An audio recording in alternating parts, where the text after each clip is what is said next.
Welcome to Shukla study point. आप सभी का स्वागत है आपके अपने YouTube channel Shukla study point में। मैं शिवम शुक्ला आप सभी दोस्तों का हार्दिक स्वागत करता हूं।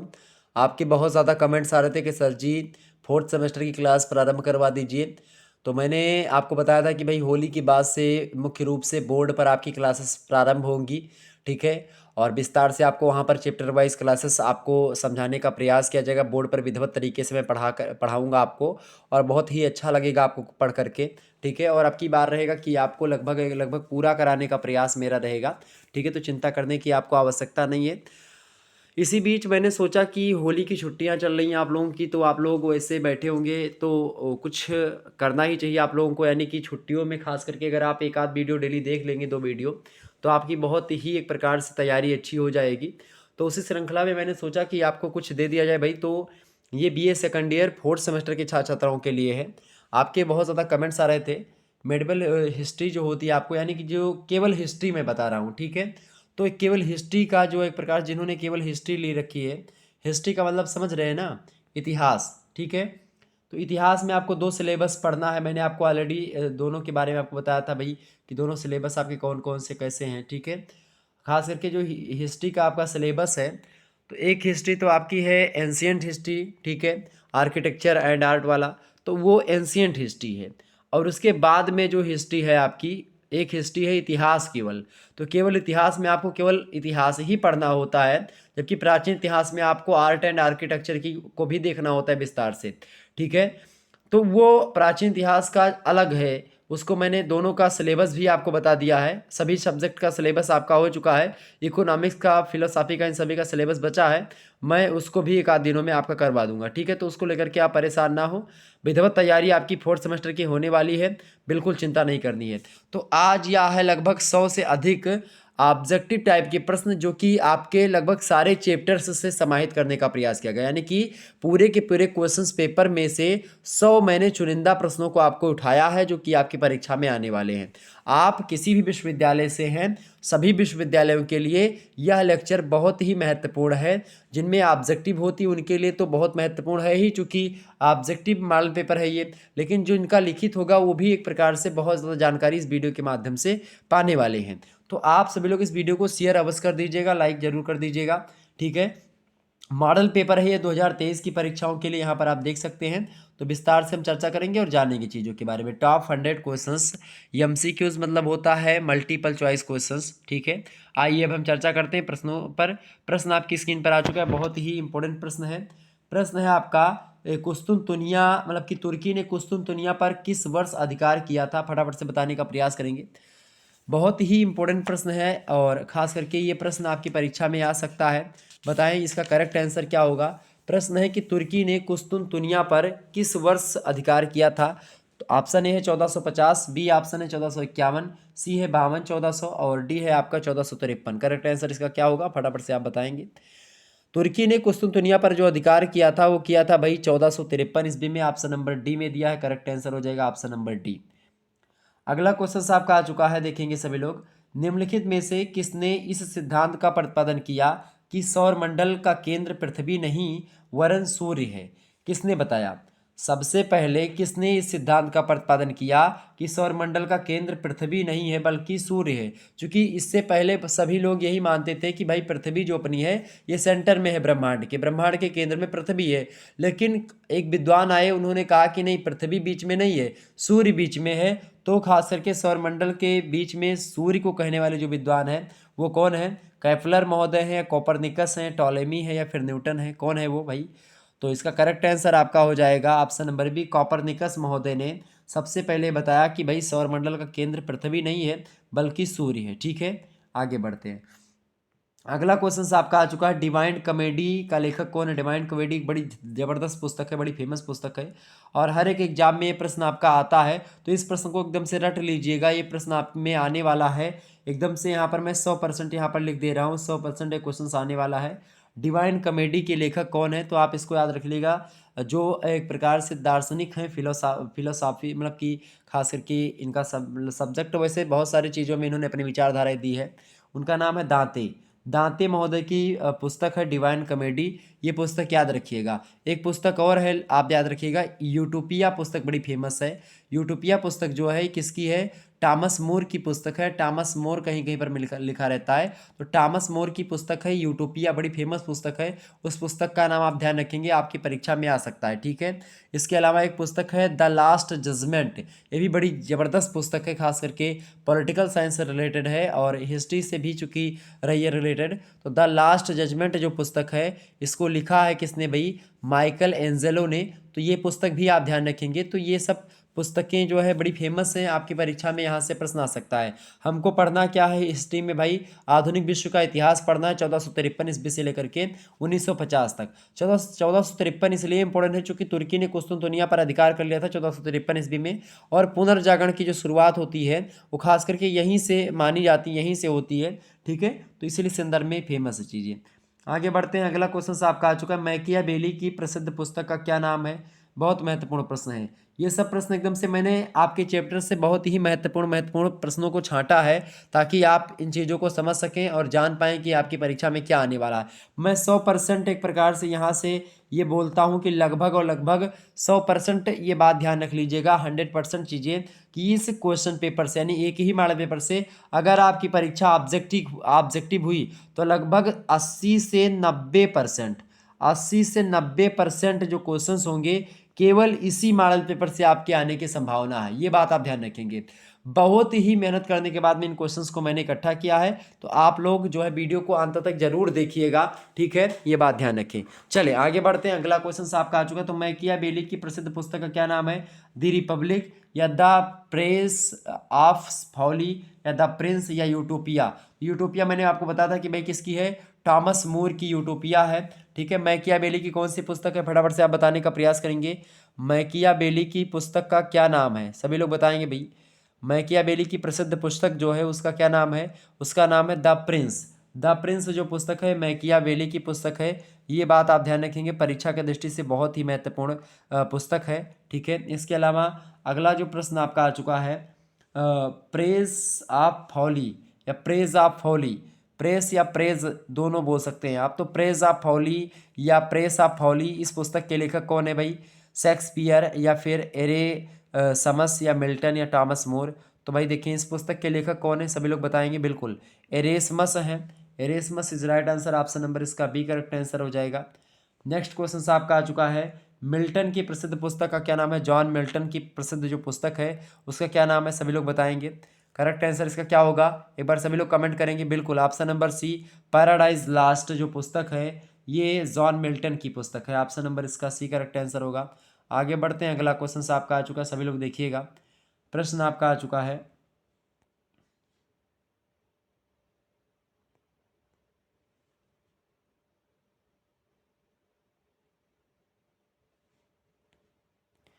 अगला क्वेश्चन आपका आ चुका है, लूथर, मार्टिन लूथर इसका पूरा नाम है।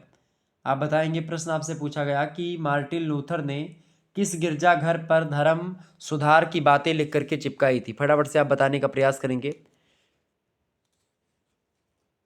प्रश्न क्या आपसे पूछा गया है? मार्टिन लूथर के बारे में, और खास करके यूरोप में धर्म सुधार आंदोलन के संदर्भ में मार्टिन लूथर का नाम लिया जाता है। मार्टिन लूथर जो है खास करके बड़ा फेमस व्यक्ति रहा है यूरोपीय कंट्रीज़ में, ठीक है, ये बात आप ध्यान रखेंगे। प्रश्न आपसे क्या पूछा गया है लूथर को लेकर के? प्रश्न आपसे पूछा जा रहा है कि जो लूथर थे उन्होंने किस गिरजाघर पर धर्म सुधार की बातें उसने लिख करके चिपकाई थी, ये आप बताने का प्रयास करेंगे। बढ़िया जो है प्रश्न है आपकी परीक्षा की दृष्टि से। तो इसका करेक्ट आंसर है ऑप्शन नंबर बी, बिटेनबर्ग जो है गिरजाघर था, उसी गिरजाघर पर धर्म सुधार की बातें लिख करके इसने चिपकाई थी। अगला क्वेश्चन आपका आ चुका है, दूसरा नंबर प्रश्न आप देखेंगे। दूसरा नंबर प्रश्न आपका आ चुका है भाई, सभी लोग देखेंगे। मतलब अगला प्रश्न है, मार्टिन लूथर का संबंध किस देश से था? तो मार्टिन लूथर का संबंध किससे था भाई? मार्टिन लूथर का जो संबंध था वो किस देश से था? मार्टिन लूथर का संबंध जो था भाई वो था, ऑप्शन नंबर आपका सी में दिया, जर्मनी। बिल्कुल करेक्ट आंसर होगा option number C. Martin Luther का जो संबंध है वो जर्मनी देश से है। नेक्स्ट क्वेश्चन आपका आ चुका है, देखेंगे। मार्टिन लूथर ने धर्म सुधार की कितनी बातें गिरजाघर के मुख्य द्वार पर चिपकाई थी? बहुत ही बढ़िया प्रश्न है, फटाफट से आप बताने का प्रयास करेंगे। मार्टिन लूथर ने कितनी बातें लिख करके गिरजाघर के मुख्य द्वार पर चिपकाई थी? तो कितनी बातें थी भाई? वो 95 बातें लगभग थी। ऑप्शन नंबर डी में दिया आपका 95, करेक्ट आंसर हो जाएगा। अगला क्वेश्चन आप सभी लोग देखेंगे। बहुत ही बढ़िया प्रश्न है। प्रश्न है कि प्रश्न क्या है इसमें, प्रश्न आपका आ चुका है, सभी लोग देखेंगे कि भ्रष्ट चरित्र पोपों में किसका उदाहरण दिया जाता है। जो खास करके भ्रष्ट चरित्र रहा है किस पोप का, उसमें से किसका उदाहरण देते हैं हम, अलेक्जेंडर षष्ठम का या पीटर का या फ्रांसिस प्रथम का या पायस नवम का। तो इसका करेक्ट आंसर होगा अलेक्जेंडर षष्ठम जो था, इसका मतलब खास करके भ्रष्ट चरित्र था। ऑप्शन नंबर इसका ए करेक्ट आंसर हो जाएगा। अगला क्वेश्चन आपकी स्क्रीन पर आ चुका है, सभी लोग देखेंगे। प्रश्न है कि पोप के उस प्रतिनिधि का नाम क्या था जो 1517 ईस्वी में पाप मोचन पत्रों की बिक्री के उद्देश्य से बिटनबर्ग पर गया था। जॉन एक गया था या फिर जॉन टेटजल गया था या फिर हेनरी या फेडरिक, कौन गया था? करेक्ट आंसर इसका क्या होगा, फटाफट से बताने का प्रयास करेंगे। तो इसका करेक्ट आंसर होगा ऑप्शन नंबर बी, जॉन टेटजल जो था ये पोप के उस प्रतिनिधि का नाम था। खासकर जॉन टेटजल उस प्रतिनिधि का नाम था जिसने 1517 ईस्वी में पाप मोचन पत्रों की बिक्री के उद्देश्य से बिटनबर्ग गया था। नेक्स्ट क्वेश्चन आपका आ चुका है, पाप मोचन पत्रों की सत्यता को सिद्ध करने के लिए पोप ने किस धर्मशास्त्री को भेजा था? तो किस धर्मशास्त्री को भेजा था भैया, किसको भेजा था, फटाफट से आप बताने का प्रयास करेंगे। करेक्ट आंसर क्या होगा? प्रश्न है कि पाप मोचन पत्रों की सत्यता को सिद्ध करने के लिए पोप ने किस धर्मशास्त्री को भेजा था? किसको भेजा था भाई? तो जॉन एक को भेजा था। ऑप्शन नंबर ए में दिया है जॉन एक, करेक्ट आंसर आपका हो जाएगा। अगला क्वेश्चन आप सभी लोग देखेंगे। प्रश्न है कि वर्म्स की सभा किस वर्ष में हुई थी? ये सब प्रश्न आप अभी ध्यान रख लीजिएगा, बाकी मैं चैप्टर वाइज वीडियो प्रोवाइड करवाऊंगा इन चीज़ों की, तो मैं विस्तार से चर्चा करूंगा। ठीक है, जब सेकंड चैप्टर आपका है यूरोप में धर्म सुधार आंदोलन और मार्टिन लूथर की उसमें भूमिका, तो उसमें हम विस्तार चर्चा करेंगे चीज़ों के बारे में और हर एक चीज़ के बारे में हम चर्चा करेंगे, तो चिंता करने की आपको आवश्यकता नहीं है। ठीक है, प्रश्न आपका, लेकिन मैंने सोचा मॉडल पेपर आपको दे दिया जाए, बहुत सारे कमेंट्स आ रहे थे आप लोगों के, तो मॉडल पेपर मैं दे रहा हूँ। बाकी सब्जेक्ट के चैप्टर वाइज वीडियो होंगी और उसके बाद में मॉडल पेपर देने का प्रयास रहेगा। अगर आप कहेंगे तो एक आध मॉडल पेपर मैं और दे दूंगा। ठीक है, हर एक सब्जेक्ट का देने का प्रयास करूंगा, लिखित का भी मॉडल पेपर जल्दी दे दूंगा। बाकी मैं चैप्टर वाइज वीडियो प्रोवाइड करवाता रहूँगा आपको। ठीक है, प्रश्न आपका आ चुका, वर्म्स की सभा किस वर्ष हुई थी? फटाफट से आप बताएंगे। वर्म्स की सभा जो हुई थी वो किस वर्ष हुई थी भाई? तो किस वर्ष हुई थी? ये 1529 में हुई थी। Option number C correct answer बिल्कुल है। अगला क्वेश्चन आपका आ चुका है, वर्म्स सभा में जब मार्टिन लूथर को कानूनी सुरक्षा से वंचित कर दिया गया तब उसे किसने संरक्षण दिया था? तो किसने दिया था भाई संरक्षण उसको? तब उसको संरक्षण दिया था फेडरिक ने। Option number D correct answer होगा। अगला क्वेश्चन आप देखिएगा, अगला प्रश्न आपका आ चुका है, ट्रेंट की सभा किस वर्ष हुई थी? ट्रेंट की सभा किस वर्ष हुई थी? ट्रेंट ट्रेंट की जो सभा हुई थी वो किस वर्ष हुई थी भाई? तो वो कब हुई थी? फटाफट से आप बताने का प्रयास करेंगे। ट्रेंट की जो सभा हुई थी वो किस वर्ष हुई थी? वो हुई थी आपकी 1545 ईस्वी में। ऑप्शन नंबर इसका सी करेक्ट आंसर होगा। अगला क्वेश्चन आपका आ चुका है, बहुत ही महत्वपूर्ण है, आक्सबर्ग की संधि का भी बहुत ही महत्वपूर्ण प्रश्न है, आने वाला एकदम से तय है प्रश्न। आक्सबर्ग की संधि जो हुई थी वो कब हुई थी? तो ये संधि हुई थी आपकी 1555 ईस्वी में। ऑप्शन नंबर डी लगा दीजिएगा। वहीं अगला प्रश्न आपकी स्क्रीन पर आ चुका है, ये भी बहुत ही जबरदस्त प्रश्न है, लूथर की मृत्यु का किस वर्ष में हुई थी? तो मार्टिन लूथर की जो मृत्यु हुई थी वो किस वर्ष हुई थी भाई? सभी लोग बताने का प्रयास करेंगे। मार्टिन लूथर की जो मृत्यु हुई थी वो कब हुई थी? फटाफट से बताएंगे बिल्कुल। ऑप्शन नंबर बी 1546 में इसकी मृत्यु हो गई थी मार्टिन लूथर की। अगला क्वेश्चन आपकी स्क्रीन पर आ चुका है, सभी लोग तब तक वीडियो को लाइक और शेयर अवश्य करते रहिएगा। ठीक है, चलें अगला प्रश्न आपका आ चुका है, सभी लोग देखेंगे। इंग्लैंड के किस शासक को बंदी बना करके 1649 ईस्वी में मृत्यु दंड दे दिया गया था? बताएं। इंग्लैंड, अच्छा ये प्रश्न जो आपको पूछा गया, चूंकि इकाई नंबर आपको मतलब कि चैप्टर नंबर तीन में ही आपको पढ़ना है, गौरवपूर्ण क्रांति जो हुई थी खास करके इंग्लैंड में 18वीं शताब्दी में, सॉरी गौरवपूर्ण क्रांति हुई थी, उसके बाद में 18वीं शताब्दी में औद्योगिक क्रांति भी हुई थी, तो इसके बारे में चर्चा करने का प्रयास रहेगा। गौरवपूर्ण क्रांति जो कि 1688 ईस्वी में आपको पता होगा हुई थी। ठीक है, ये इंग्लैंड के इतिहास की क्रांति थी, खास करके इंग्लैंड की क्रांति थी, और ये क्रांति ऐसी थी जो कि बिना रक्त की एक बूंद बहाए हुए ही इंग्लैंड को एक परिवर्तन इंग्लैंड में ला देती है ये क्रांति। इसीलिए इसको गौरवमय क्रांति या रक्तहीन क्रांति भी कहते हैं हम इंग्लैंड की क्रांति को। ठीक है, इसके कई सारे कारण रहे हैं, उसको हम चर्चा करते रहेंगे। जब मैं इस क्रांति के बारे में पढ़ूंगा तो विस्तार से हर एक चीज़ों के बारे में समझने का प्रयास करूंगा, हर एक कारणों पर चर्चा करूंगा, चूँकि इसके कारणों से प्रश्न आते हैं आपकी लिखित वाली परीक्षा में, तो उस पर मैं चर्चा करता रहूँगा। तो उसको लेकर के आप बिल्कुल परेशान मत होइए कि सर जी पहले मॉडल पेपर ही दे रहे हैं, अभी एक भी चैप्टर पढ़ाया नहीं है। तो मैं जल्दी पढ़ा दूंगा, इसको लेकर के आप टेंशन नहीं लीजिएगा, ठीक है। चले, अगला प्रश्न आपका आ चुका है, इंग्लैंड के किस शासक को बंदी बना करके 1649 में मृत्युदंड दे दिया गया था? तो उस शासक का क्या नाम था भाई? उस शासक का नाम था जॉर्ज चार्ल्स प्रथम। ऑप्शन नंबर बी में दिया है, करेक्ट आंसर हो जाएगा।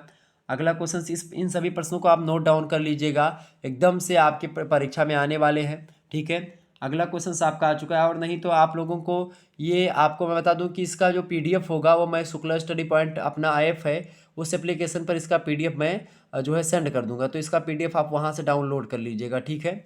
आगे बढ़ते, इंग्लैंड की संसद के द्वारा टेस्ट एक्ट किस वर्ष पारित किया गया था? फटाफट से आप बताने का प्रयास करेंगे।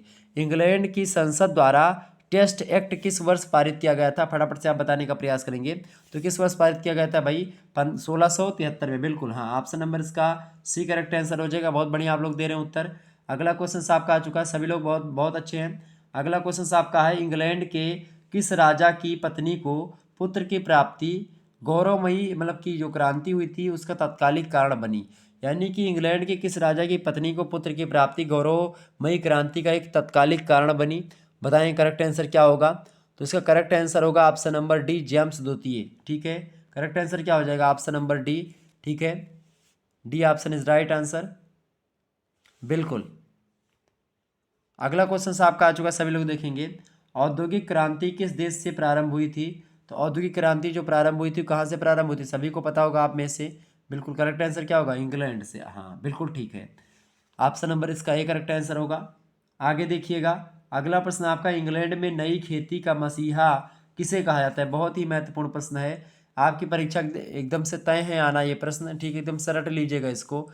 प्रश्न है कि इंग्लैंड में नई खेती का मसीहा किसे कहा जाता है? बेकवेल को, या कॉलिंग को, या आर्थर यंग को, आर्थर यंग है, या फिर टल महोदय को? फटाफट से बताने का प्रयास करेंगे।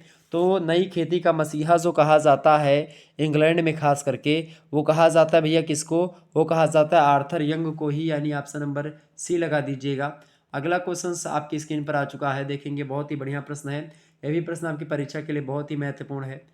प्रश्न है आपका कि स्पिनिंग जेनी का आविष्कार किसने किया था? स्पिनिंग या स्पिनिंग जेनी का जो आविष्कार किया था उसको करने वाले विद्वान का नाम है James Hargreaves. Option number A में ही दिए हुए हैं, तो ऑप्शन नंबर ए लगा दीजिएगा आप लोग, ए ऑप्शन करेक्ट आंसर होगा। अगला प्रश्न आ चुका है, फ्लाइंट शटल का आविष्कार किसने किया था? तो फ्लाइंट शटल का आविष्कार करने वाले जो विद्वान हैं उनका क्या नाम है? उनका नाम है जॉन के। जॉन के महोदय ने आविष्कार किया था किसका? फ्लाइंट शटल का आविष्कार करने वाले जो विद्वान हैं जॉन के हैं। नेक्स्ट क्वेश्चन आपका आ चुका, वाटर फ्रेम का आविष्कार किसने किया था भैया? ये सब प्रश्न आपकी परीक्षा के लिए एकदम से रामबाण का काम करेंगे, बहुत ही महत्वपूर्ण है। तो अभी पेपर आपका लंबे है, नहीं समय अभी है आपको पेपर देने में, ठीक है। तो आप सभी लोग इस वीडियो को लगभग 3 से 4 बार जरूर देख लीजिएगा, और निश्चित तौर पर आप मानिए कि उसके बाद में आप ये नहीं कहोगे कि सर जी और कुछ पढ़ने की ज़रूरत बची है। अगर इन प्रश्नों को आपने याद कर लिया, आपकी परीक्षा ऑब्जेक्टिव हो रही है, तो आपके लिए बहुत हो जाएगा, ठीक है। बाकी एक मॉडल पेपर अगर आपकी रिक्वायरमेंट होगी तो मैं एक मॉडल पेपर और देना चाहूँगा, फिर उसके बाद में फिर कहीं से कुछ पढ़ने की आपको आवश्यकता नहीं पड़ेगी अगर परीक्षा ऑब्जेक्टिव हुई तो। बाकी अगर परीक्षाएं आपकी लिखित हो रही तो उसके लिए मैं लिखित मॉडल पेपर में लगभग मेरे 2 मॉडल पेपर अगर जो व्यक्ति देख लेंगे उनको लगभग 70% से नीचे कोई दे ही नहीं सकता, मतलब 70% से उनका नीचे आएगा ही नहीं अगर आपने 2-3 मॉडल पेपर हमारे देखे हुए होंगे तो। चले, तो वाटर फ्रेम का आविष्कार किसने किया था? वाटर फ्रेम का आविष्कार किया था रिचर्ड आर्कराइट महोदय ने। ऑप्शन नंबर बी में दिए हैं, करेक्ट आंसर हो जाएंगे। अगला क्वेश्चन आपका आ चुका है, सैमुअल्सन क्रॉम्पटन ने निम्नलिखित में से किसका निर्माण किया था? तो सैमुअल क्रॉम्पटन महोदय ने जो आविष्कार किया था किसका किया था भाई? उन्होंने किसका आविष्कार किया था? उन्होंने किया था आविष्कार म्यूल का। किसका आविष्कार किया था? म्यूल का, ठीक है। Option number B correct answer हो जाएगा। नेक्स्ट क्वेश्चन आपका आ चुका, स्पिनिंग जेनी का आविष्कार किसने किया था? मैंने अभी भी आपको बताया था, स्पिनिंग जेनी का आविष्कार किया था रिचर्ड आर्कराइट महोदय ने, ठीक है। इसके अलावा वाटर फ्रेम का आविष्कार किसने किया था? वाटर फ्रेम का आविष्कार किया था, मैंने आपको बताया था, रिचर्ड आर्कराइट महोदय ने, ठीक है। इसके अलावा आपको और स्पिनिंग जेनी का आविष्कार किसने किया था भाई? सॉरी, स्पिनिंग जेनी का आविष्कार मैंने आपको गलत बता दिया। स्पिनिंग जेनी का आविष्कार किया था जेम्स हारग्रीव्स महोदय ने, ठीक है, अभी मैंने बताया था आपको। इसके अलावा मैंने फ्लाइंट शटल का आविष्कार किसने किया था? तो फ्लाइंट शटल का आविष्कार किया था किसने? फ्लाइंट शटल का आविष्कार किया था जॉन के ने। वाटर फ्रेम का आविष्कार जो किया था, वाटर फ्रेम का आविष्कार किया था भाई किसने? वाटर फ्रेम का आविष्कार किया था रिचर्ड कार्कराइट ने। और सैमुअल्सन क्रॉम्पटन ने जो खोज किया था, उन्होंने म्यूल का खोज किया। तो ऑप्शन नंबर वही आपसे पूछा गया, बी वाला। ठीक है, आगे बढ़ते हैं। अगला प्रश्न आपका आ चुका, कॉटन जिन के आविष्कार का श्रेय किसे है? तो कॉटन जिन का आविष्कार किसने किया था? तो उसको करने वाले हैं एली व्हिटनी महोदय। ऑप्शन नंबर बी में दिए, करेक्ट आंसर हो जाएंगे। अगला क्वेश्चन आपका आ चुका है, स्टीम इंजन का बनाने का श्रेय किसको जाता है? तो स्टीम इंजन बनाया है किसने भाई? उन्होंने बनाया, किसने बनाया? James Watt. आपने सभी लोगों ने नाम भी सुना होगा इनका, जेम्स वाट का नाम सुना होगा। तो जेम्स वाट ने स्टीम इंजन बनाया था। Option number A correct answer होगा। बहुत ही इंपॉर्टेंट प्रश्न है, अभी प्रश्न आपकी परीक्षा में ही आएगा। अगला क्वेश्चन आपका है, पहली सफल नहर का निर्माण किसने किया था, या उसके निर्माण करने का श्रेय किसको जाता है? तो पहली सफल नहर निर्माण करने का जो श्रेय जाता है, वो जाता है भाई खास करके किसको? ड्यूक ऑफ ब्रिज वाटर को। ऑप्शन नंबर इसका सी करेक्ट आंसर होगा। नेक्स्ट क्वेश्चन आप देखिएगा। चलिए मैं थोड़ा सा कलर चेंज कर ले रहा हूँ, ठीक है। चलिए अगला प्रश्न आपका आ चुका है। प्रश्न है कि निम्नलिखित में से किस राजा की कठोर नीतियां उपनिवेशों के असंतोष के कारण बनी? फटाफट से आप बताने का प्रयास करेंगे। सभी लोग बहुत ही इंपॉर्टेंट प्रश्नों को आप देख रहे हैं और बहुत ही अच्छे तरीके से देख रहे हैं, बड़ा अच्छा लग रहा है। एक बार वीडियो को शेयर अवश्य करेंगे। चलिए अगला क्वेश्चन आपका आ चुका है, निम्नलिखित में से किस राजा की कठोर नीतियां उपनिवेशों के असंतोष का कारण बनी?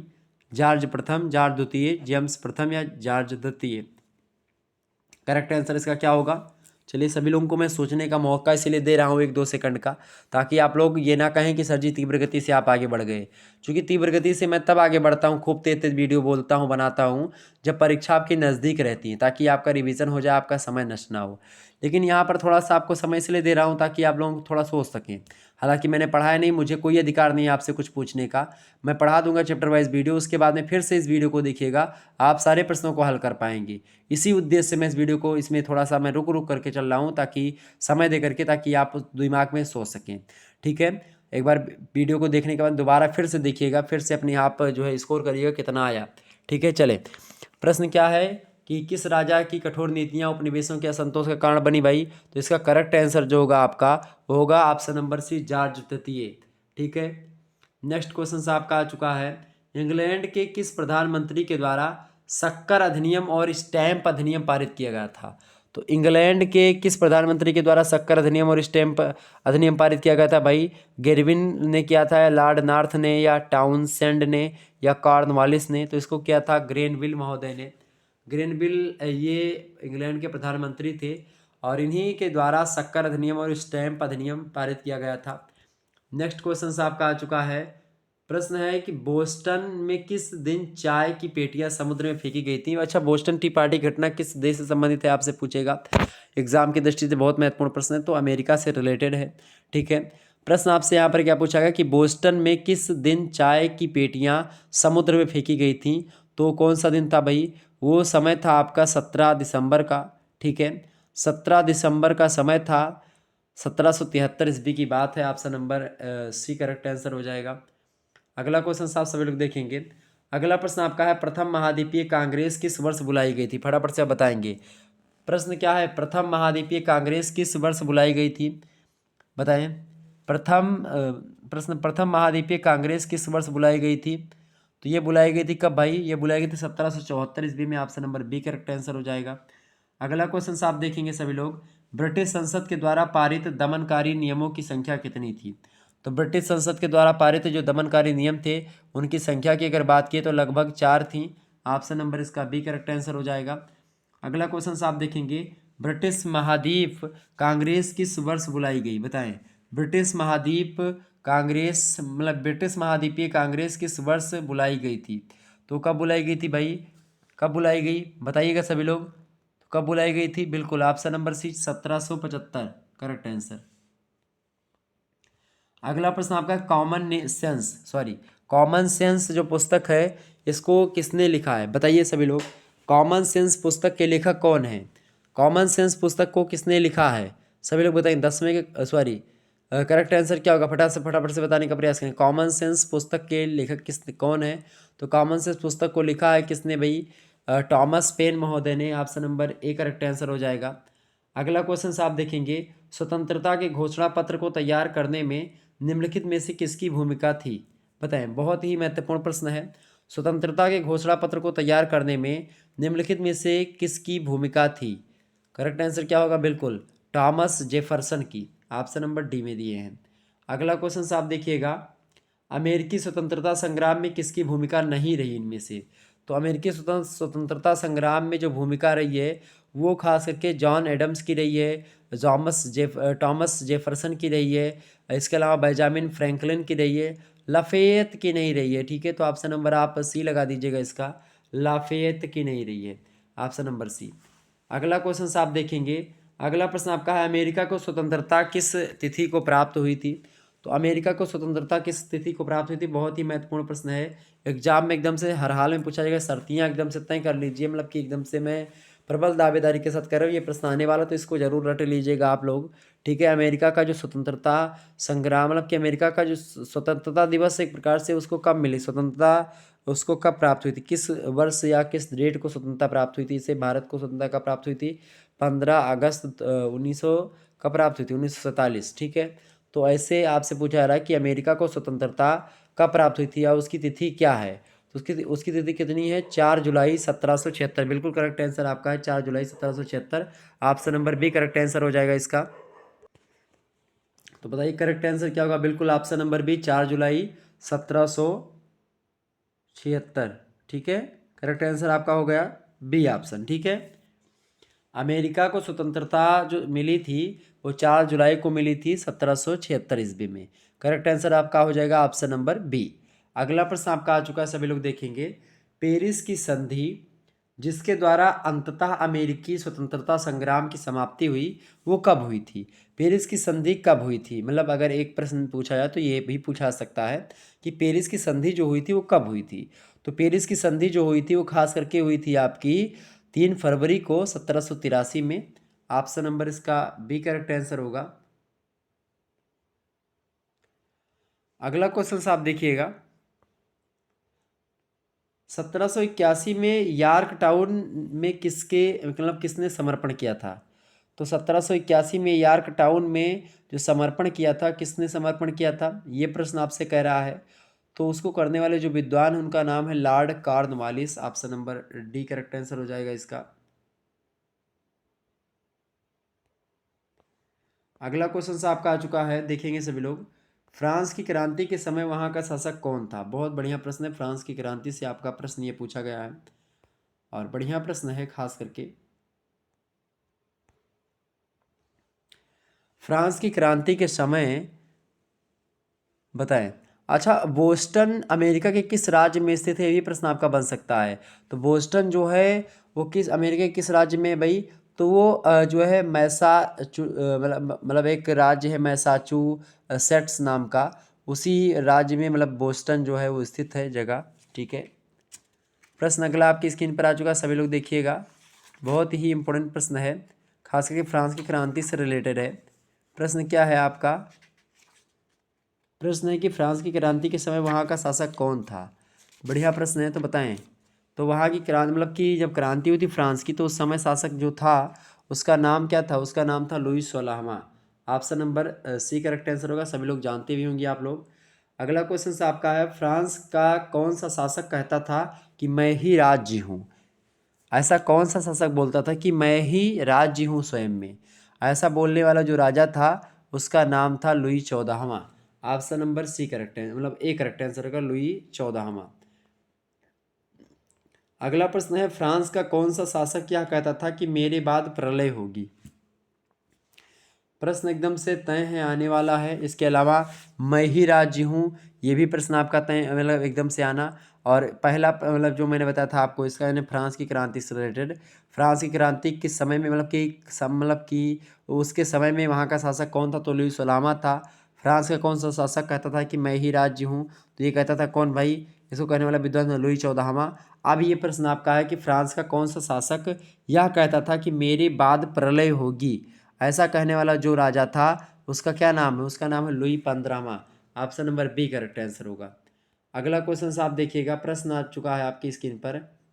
प्रश्न है कि फ्रांस की आर्थिक समस्या के समाधान के लिए लुई 16वें ने निम्नलिखित में से किसे नियुक्त नहीं किया था? यानी 3 को नियुक्त किया था इनमें से, लेकिन एक व्यक्ति उन्हीं में से जिसको नियुक्त नहीं किया था, तो उसी को आपको बताना है कि भाई किसको नियुक्त नहीं किया था। तो इसने नियुक्त नहीं किया था किसको भाई? मिराबो की नियुक्त नहीं किया था, बाकी सभी को नियुक्त किया था, यानी कि मिराबो को नहीं किया था। तो option number A correct answer हो जाएगा। बाकी तुर्गो, कैलोन और नेकर को फ्रांस की आर्थिक समस्या के समाधान के लिए लुई 16वें ने नियुक्त किया था। ठीक है, आगे देखते हैं। अगला क्वेश्चन आपका आ चुका है, निम्नलिखित में से कौन फ्रांस का एक दार्शनिक नहीं था? तो इनमें से 3 जो है फ्रांस के ही दार्शनिक है और बाकी फ्रांस के दार्शनिक एक व्यक्ति जो है इनमें से वो नहीं है। तो करेक्ट आंसर आपसे पूछा जा रहा है कि कौन सा है फ्रांस का एक दार्शनिक, मतलब कि दार्शनिक व्यक्ति नहीं फ्रांस का एक। ठीक है, तो इनमें से करेक्ट आंसर क्या हो जाएगा? बिल्कुल ऑप्शन नंबर आपको डी में दिया है, टॉमस मोर जो है ये यहाँ का नहीं था। Option number D correct answer होगा। बाकी मॉन्टेस्क्यू, वाल्टेयर और रूसो जो थे सब फ्रांस के ही दार्शनिक हैं। ठीक है, आगे बढ़ते हैं अगले प्रश्न की ओर। अगला प्रश्न आपका है, टिथ एक शब्द है, तो टिथ नामक कर जो है किसके द्वारा लगाया जाता था? तो टिथ नामक जो कर है इसको कौन लगाता था भाई? तो टिथ नामक कर को लगाने वाला जो व्यक्ति होता था उसको हम क्या बोलते थे? पादरी जो लोग हुआ करते थे वही खास करके लगाते थे टिथ जो नाम का कर होता था। ऑप्शन नंबर सी इसका करेक्ट आंसर हो जाएगा। अगला क्वेश्चन आप सभी लोग देखेंगे, शक्ति पृथक्करण का सिद्धांत किसने दिया था? सभी लोग बताएंगे शक्ति पृथक्करण का सिद्धांत किसने दिया था? शक्ति पृथक्करण का सिद्धांत देने वाले जो विद्वान है उसका क्या नाम है? उसका नाम है भाई क्या? उसका नाम है मॉन्टेस्क्यू। ठीक है, मॉन्टेस्क्यू ने शक्ति पृथक्करण का सिद्धांत दिया था। बहुत ही महत्वपूर्ण प्रश्न आपकी परीक्षा में आने वाला है, रट लीजिएगा। अगला प्रश्न आप देखिएगा आपकी स्क्रीन पर आ चुका है, फ्रांस की क्रांति का पिता किसे कहते हैं? बहुत ही महत्वपूर्ण प्रश्न है, परीक्षा में एकदम से आना है। बताएं, फ्रांस की क्रांति का पिता किसे कहा जाता है? तो फ्रांस की क्रांति का जो पिता कहा जाता है वो कहा जाता है रूसो को। Option number C correct answer हो जाएगा। बहुत ही महत्वपूर्ण प्रश्न है। अगला क्वेश्चन आपका है, the Spirit of the Laws. The Spirit of the Laws इस पुस्तक के लेखक कौन है? बड़ी फेमस पुस्तक है, मॉन्टेस्क्यू महोदय ने इस पुस्तक को लिखा है। Option number A correct answer हो जाएगा। बहुत महत्वपूर्ण प्रश्न है, प्रश्न भी आ सकता है आप में। द स्पिरिट ऑफ टलाज, बताएं द स्पिरिट ऑफ टलाज बहुत ही इंपॉर्टेंट पुस्तक है और मॉन्टेस्क्यू की पुस्तक है, बहुत ही बढ़िया पुस्तक है, तो इसको याद रख लीजिएगा। ठीक है, आगे बढ़ा जाए। अच्छा, चर्च को कौन बदनाम वस्तु कह करके पुकारता था? चर्च को बदनाम वस्तु कौन कहता था? बड़ा इंपॉर्टेंट प्रश्न है, आपकी परीक्षा में आया भी हुआ प्रश्न ये है। तो चर्च को बदनाम वस्तु कौन कहता था भाई? वाल्टेयर जो था ये चर्च को बोलता था कि ये बदनाम वस्तु है चर्च एक। ठीक है, बहुत ही बढ़िया प्रश्न है ये, आपकी परीक्षा में आता है। ठीक है, आगे बढ़ते हैं। अगला प्रश्न आपका है, सोशल कॉन्ट्रैक्ट नामक पुस्तक का लेखक कौन है? बहुत ही महत्वपूर्ण पुस्तक है सोशल कॉन्ट्रैक्ट, परीक्षा में आपका आ सकता है। बताएं, सोशल कॉन्ट्रैक्ट पुस्तक के लेखक हैं आपके रूसो महोदय। ठीक है, option number C correct answer हो जाएगा। आगे बढ़ते हैं।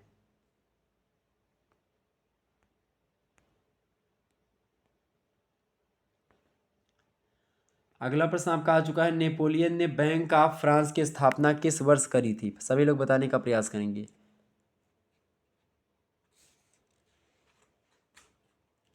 प्रश्न आपका क्या है? सभी लोग देखेंगे भाई। प्रश्न आपका आ चुका कि नेपोलियन ने बैंक ऑफ फ्रांस की स्थापना किस वर्ष करी थी? सभी लोग बताने का प्रयास करेंगे। बताइए भाई, सभी लोग बताने का प्रयास करेंगे, करेक्ट आंसर इसका क्या हो जाएगा? प्रश्न है कि नेपोलियन ने बैंक ऑफ फ्रांस की स्थापना जो है वो किस वर्ष में करी थी? सभी लोग बताएंगे। तो नेपोलियन ने खास करके बैंक ऑफ फ्रांस की जो स्थापना करी थी वो करी थी 1800 ईस्वी में। ऑप्शन नंबर इसका एक करेक्ट आंसर हो जाएगा। अगला क्वेश्चन आप सभी लोग देखिएगा। अगला प्रश्न आपका आ चुका है, नेपोलियन ने पोप यानी पायस प्रथम के साथ समझौता किस वर्ष किया था? तो उन्होंने 1821 ईस्वी में किया था। ऑप्शन नंबर इसका बी करेक्ट आंसर हो जाएगा। अगला प्रश्न आपसे पूछा गया, मतलब पूछा जा सकता है कि फ्रांस और इंग्लैंड के बीच अमीय की संधि जो हुई थी वो किस वर्ष हुई थी? ये संधि हुई थी भाई फ्रांस और किसके बीच में? इंग्लैंड के बीच में ये संधि हुई थी। फ्रांस और इंग्लैंड के बीच अमीय संधि, जो अमीय संधि हुई थी वो हुई थी भाई 1802 ईस्वी में। ऑप्शन नंबर इसका सी करेक्ट आंसर हो जाएगा। अगला प्रश्न आपका आ चुका है, ट्राफलगर का युद्ध किस वर्ष हुआ था? तो ट्राफलगर का जो युद्ध हुआ था वो किस वर्ष हुआ था भाई? ट्राफलगर का जो युद्ध हुआ था वो हुआ था आपका 1805 ईस्वी में।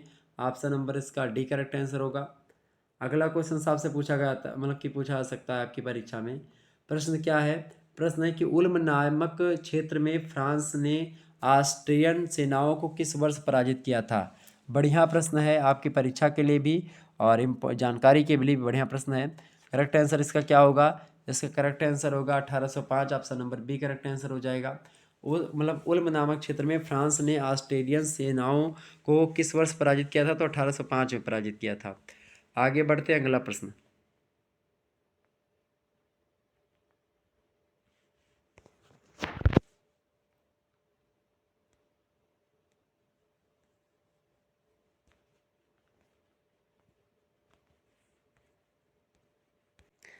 चलिए भाई, अगला प्रश्न आपकी स्क्रीन पर आ चुका है, सभी लोग देखने का प्रयास करेंगे।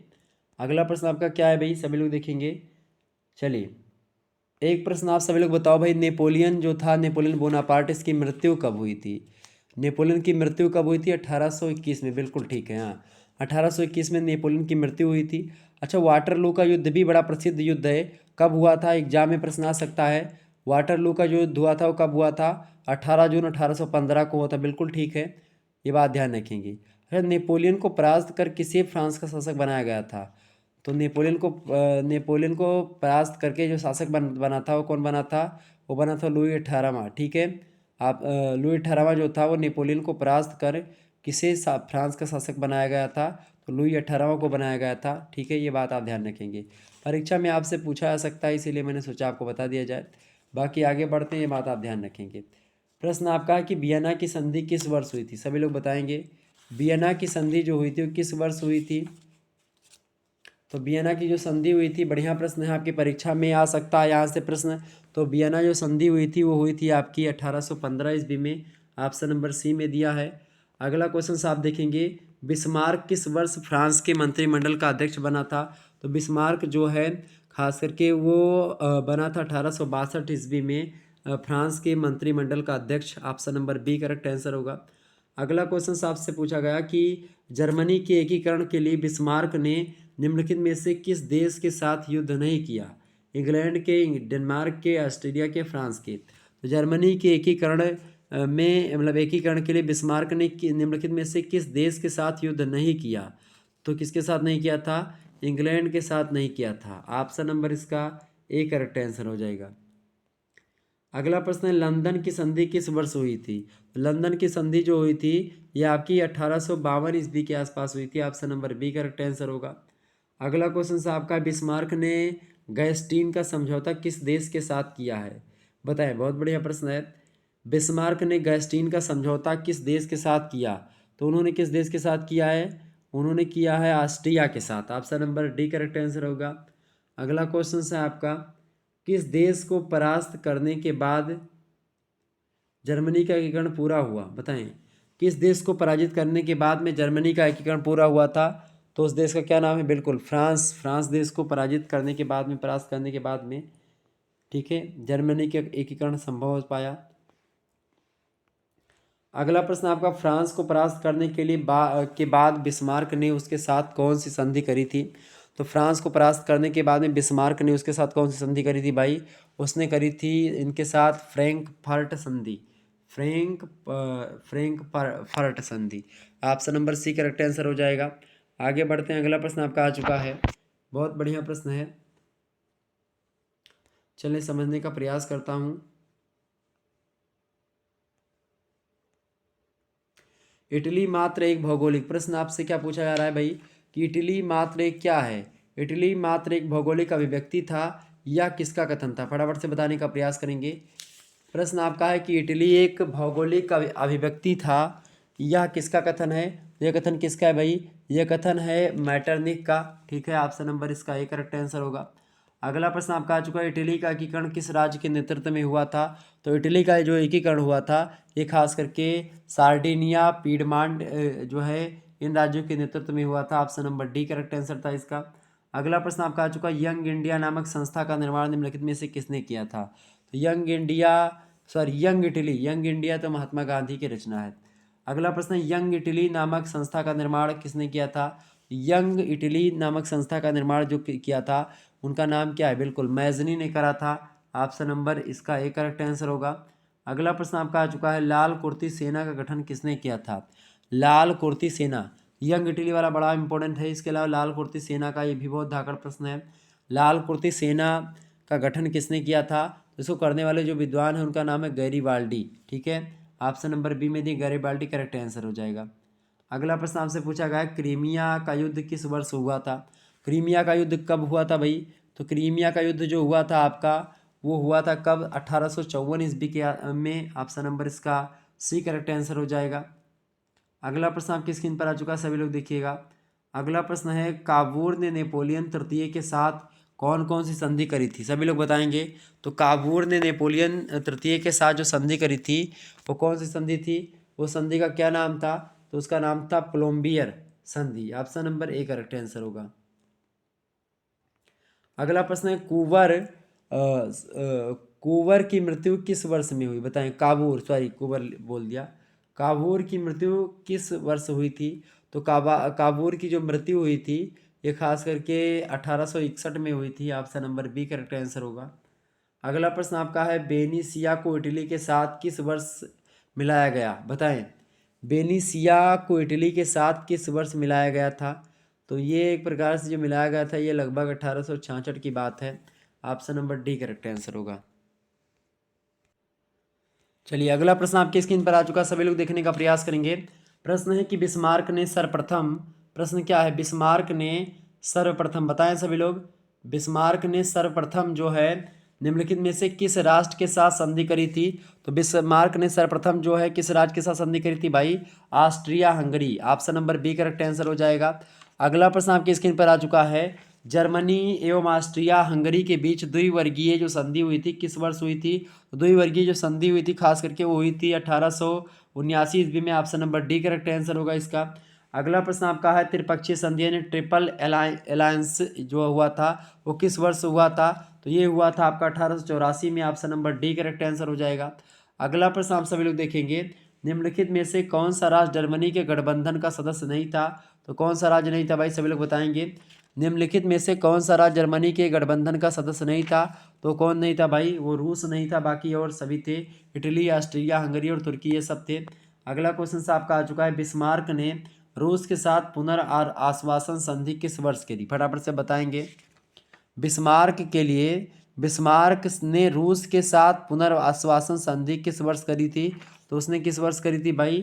1884 में, सॉरी कब करी थी? प्रश्न आपसे क्या पूछा जा रहा है?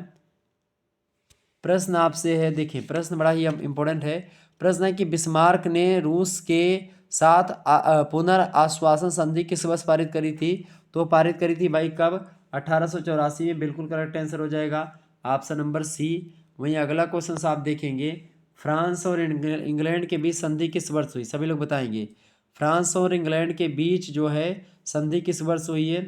बताएं। फ्रांस और इंग्लैंड के बीच की बात कर रहे हैं, बहुत इंपॉर्टेंट प्रश्न है। बिल्कुल 1909 ईस्वी में हुई थी।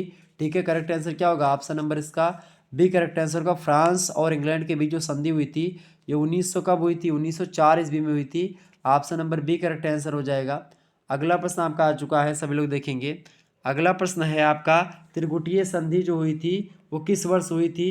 तो ये त्रिगुटीय जो संधि हुई थी ये कब हुई थी? 1907 में हुई थी त्रिगुटीय संधि। याद रखिएगा, बढ़िया प्रश्न है। त्रिगुटीय संधि कब हुई थी? त्रिगुटीय संधि आपके 1907 में हुई थी। अगला प्रश्न आपका आ चुका है, सभी लोग देखेंगे। अगला प्रश्न है, निम्नलिखित में से कौन सा राष्ट्र शानदार पृथक्करण की नीति अपनाता रहा है? सभी लोग बताएंगे। करेक्ट आंसर इसका क्या होगा? निम्नलिखित में से कौन सा राष्ट्र शानदार पृथक्करण की नीति अपना रहा था? तो कौन अपना रहा था भाई? सभी लोग बताएंगे करेक्ट आंसर क्या होगा? बिल्कुल ऑप्शन नंबर सी, रूस करेक्ट आंसर हो जाएगा इसका। अगला क्वेश्चन आपका आ चुका है, बोस्निया संकट किस वर्ष हुआ? सभी लोग बताएंगे बोस्निया संकट किस वर्ष हुआ था? तो बोस्निया संकट जो हुआ था आपका, एक मिनट,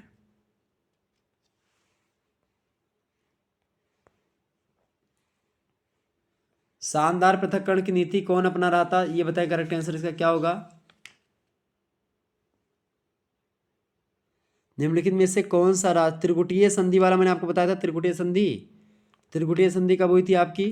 त्रिगुटीय संधि 1907, बिल्कुल करेक्ट आंसर है। इसके अलावा शानदार पृथक्करण की नीति जो अपना रहा था कौन सा देश था भाई? उसका क्या नाम था? शानदार पृथक्करण की नीति जो अपना रहा था एक मिनट, हाँ यही तो है आपका। शानदार पृथक्करण की नीति अपना रहा था कौन सा राज्य, सभी लोग बताएंगे। इंग्लैंड, बिल्कुल इसका इंग्लैंड में बताया था। अगला इंग्लैंड याद रखिएगा, इसका करेक्ट आंसर आपका इंग्लैंड होगा, ठीक है। इसका इंग्लैंड है। शानदार पृथक्करण की नीति अपना रहा था कौन, इंग्लैंड, ऑप्शन नंबर ए। अगला प्रश्न आप देखिएगा, अब आपका आ चुका है, बोस्निया संकट किस वर्ष हुआ। बोस्निया संकट किस वर्ष हुआ, करेक्ट आंसर आपका क्या होगा। तो बोस्निया संकट जो हुआ था 1908 में हुआ था, option number C correct answer होगा इसका। अगला क्वेश्चन है, किस देश की समस्या को पूर्वी समस्या कहा जाता था।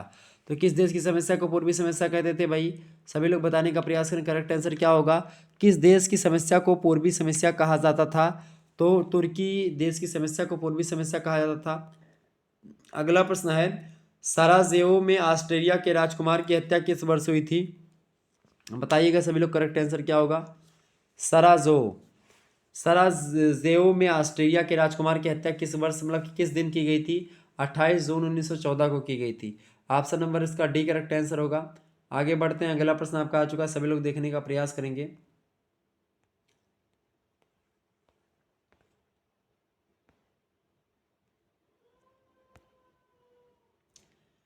प्रश्न आपका आ चुका है कि पेरिस शांति सम्मेलन, सभी लोग बताने का प्रयास। पेरिस शांति सम्मेलन जो हुआ था वो खास करके पेरिस शांति सम्मेलन में बड़े चार राष्ट्रों में निम्नलिखित में से कौन इनमें से शामिल नहीं था। बढ़िया प्रश्न आपसे पूछा गया है, आपकी परीक्षा की दृष्टि से बहुत ही महत्वपूर्ण प्रश्न है। पेरिस शांति सम्मेलन में बड़े चार राष्ट्रों में से शामिल राष्ट्र इनमें से कौन सा नहीं था। तो इनमें सबसे पहले आपको जानना ये पड़ेगा कि भाई कौन कौन से राष्ट्र शामिल हुए थे। तो कौन कौन से राष्ट्र, इनमें से देखिए 3 राष्ट्र ऐसे हैं जो कि शामिल हुए थे, एक राष्ट्र आपका है जो नहीं शामिल हुआ था। तो ऑप्शन नंबर जो आपका डी में दिया है संयोजी, ये शामिल नहीं था भाई। बाकी ओरलैंडो, इसके अलावा विल्सन, क्लीमेंसो, ये सब पेरिस शांति सम्मेलन में बड़े 4 राष्ट्रों में ये सब शामिल थे, बाकी आपका संयोजी शामिल नहीं था। अगला प्रश्न आपका है, विश्व युद्ध के दौरान निम्नलिखित में से किस व्यक्ति ने 14 सिद्धांत दिए थे, सभी लोग बताएंगे। विश्व युद्ध के दौरान किस व्यक्ति ने, मतलब बताएं, 14 सिद्धांत दिए थे, अपने 14 सिद्धांत दिए थे, करेक्ट आंसर इसका क्या होगा। तो इस 14 सिद्धांत किसने दिया था, विल्सन ने दिया था, ऑप्शन नंबर इसका ए करेक्ट आंसर हो जाएगा। अगला क्वेश्चन आपका आ चुका है, सभी लोग देखने का प्रयास करेंगे। अगला प्रश्न क्या है भाई, अगला प्रश्न आपका है, वैचारिक मतभेदों के कारण निम्नलिखित में से किसने स्वयं को पेरिस शांति सम्मेलन किससे अलग कर दिया था, लिया था, बताएं।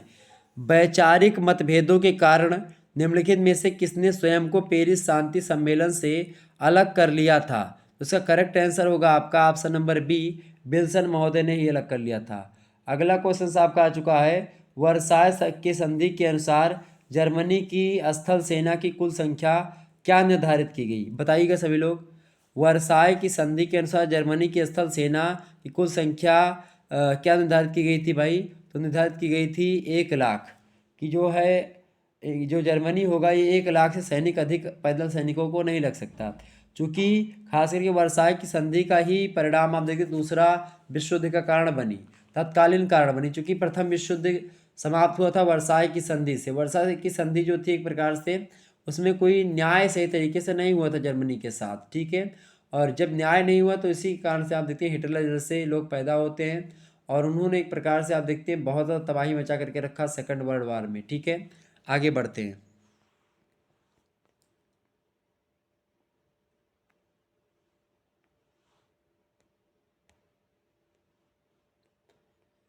चलिए आप से लोग वीडियो को लाइक और शेयर कर दीजिएगा, बाकी मैं और चीज़ों को आपके बारे में बताता रहूँगा।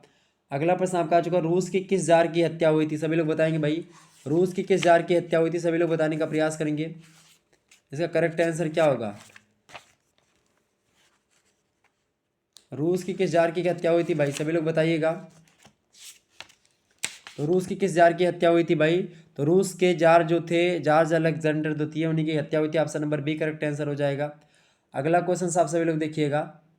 अगला प्रश्न आपका आ चुका, दासों की मुक्ति की घोषणा किस जार ने करी थी। दासों की मुक्ति की घोषणा करी थी किसने, किसने करी थी भाई। जॉन अलेक्जेंडर द्वितीय ने ही करी थी, ऑप्शन नंबर बी में दिए हैं। अगला प्रश्न आपसे पूछा गया, 1904 से 1905 में रूस किस देश से पराजित हुआ था। तो 1904-05 में जो रूस पराजित हुआ था वो किससे पराजित हुआ था भाई, वो पराजित हुआ था जापान से, option number D correct answer होगा। अगला क्वेश्चन आपका है बर्लिन की संधि किस वर्ष हुई थी।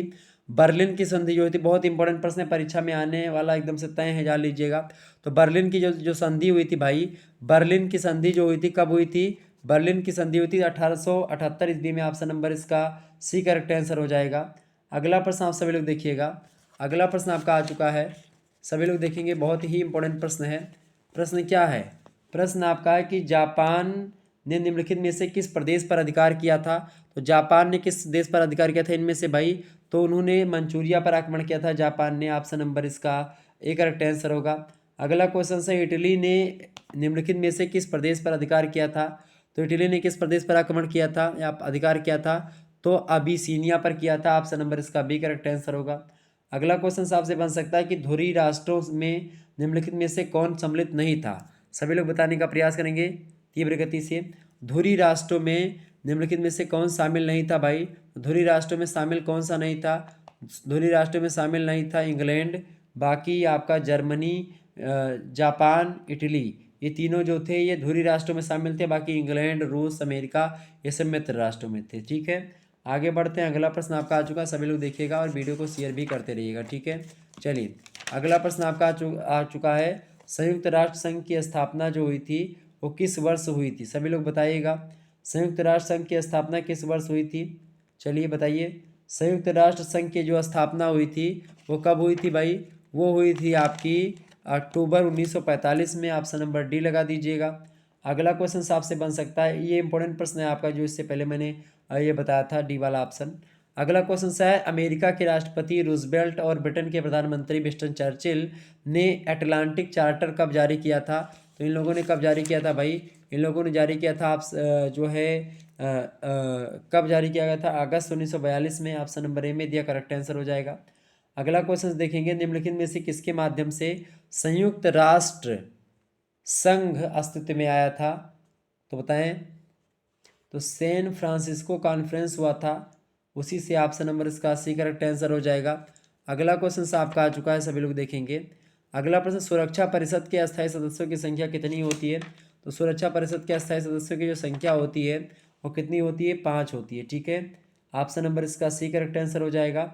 वहीं अगला प्रश्न, सुरक्षा परिषद के कुल कितने सदस्य होते हैं। सुरक्षा परिषद के कुल मिलाकर के आपके 11 सदस्य होते हैं।